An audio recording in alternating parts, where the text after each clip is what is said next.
All right, Lauren.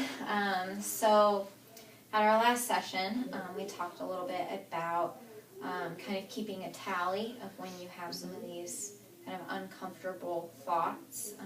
So were there any specific instances or that you remember or some themes?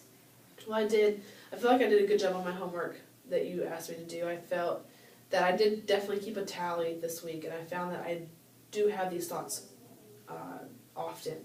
more often than I would like. I counted about 5 or more instances where I was feeling the way I felt about being confused. I really felt like I should be doing my homework, I should be further along in this paper, I have to get this done, and I just kind of felt like I was beating myself up a little bit throughout the week with those thoughts, yeah.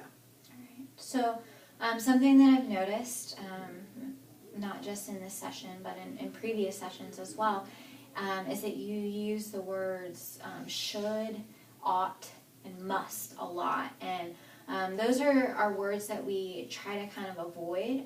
They're very limiting, and we all, as humans, do it all the time.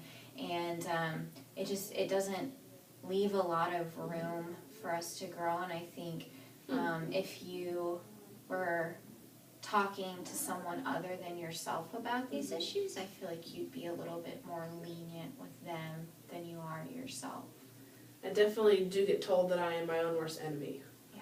A lot. I definitely feel, because of how my mother was hard on me, I tend to be very hard on myself, a lot harder on myself than I am with the other people in my life. So I kind of hold myself to a higher standard, and I just worry that that's going to be projected onto somebody, to my friends or to my boyfriend or my parents or my sister.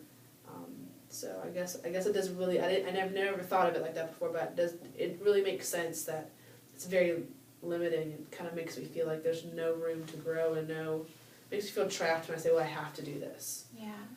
It's not, because eventually I will get it done. I just kind of beat myself up in the process, so I think that's the hardest part.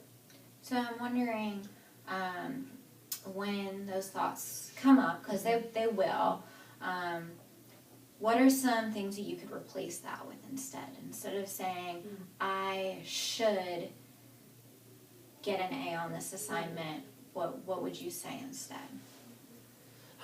Well, I guess I'll talk about my paper that I'm doing now. I should get an A on my paper. I guess I could replace it with, even though I want an A on my paper,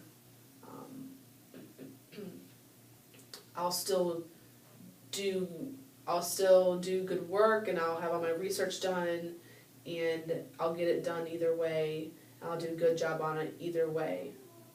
Whether or not I get an A or a B, I should still be proud of myself for doing it in the first place. Yeah. Okay. And I know sometimes those thoughts don't seem as natural, or we don't necessarily believe them when we say them as much. Yeah. But I think if over time you can practice, you've already been really good at becoming aware of when you're having these thoughts. Yes. So the next step is to try and do like you just did and replace it with something new. And the idea is that over time, when you do this enough, it'll become natural to you. Okay. So is that something you feel like you can try for this week? Absolutely, yeah. I definitely will kind of try to change my thought pattern and be in more control of the part of me that wants to beat me up over stuff that I shouldn't feel mentally exhausted over. Yeah. So I'll learn to love myself a little bit more. Nice. Yeah. Yeah, and that's the big thing is that, and with these words, it kind of puts control elsewhere, but by taking them away, then you can kind of have a little bit more ownership over your life, have a little bit more control over what happens and how it affects you. I think that would feel very nice, to feel a little less negative. Yeah. All right. Well, thank you so much. Thanks, Lauren.